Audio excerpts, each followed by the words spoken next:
And tonight, a judge is weighing arguments on a federal lawsuit over the reintroduction of gray wolves in Colorado.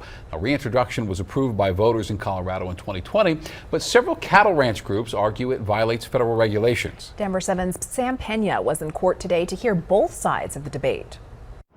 The fear of just the unknown. I think that's hard for everybody. A fear leading to action. That they better get ready. There's going to be wolves on the ground. A voter-approved plan to reintroduce wolves in northern Colorado back in 2020 led to this lawsuit, which was filed at the last possible moment. The suit came so late, basically to make sure that the CPW had the chance to do things right. Two Colorado cattle groups argue that the natural predators could wipe out livestock and native bird species. I've had mountain lions on my front porch attacking my dog.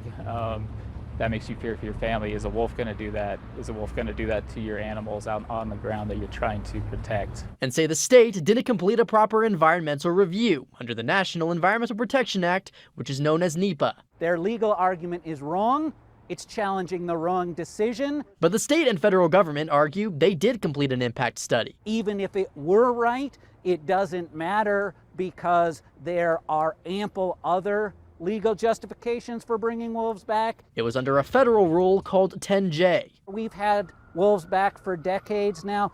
Wolves account for a minuscule fraction of livestock losses. Finding little impact on native species, the state has to move forward, since the 2020 vote had a deadline of December 31st for the reintroduction. People eradicated wolves from Colorado approximately 70 years ago, and now the people have voted to bring them back. The judge deferred her ruling until tomorrow, saying that she wanted to give both sides time to draft orders that she will review at 9 a.m. For Denver 7, I'm Sam Pena. And as we wait for a decision on wolves in Colorado, U.S. Fish and Wildlife will work on a new recovery plan, a national plan for the species, as part of the federal ruling that was handed down today.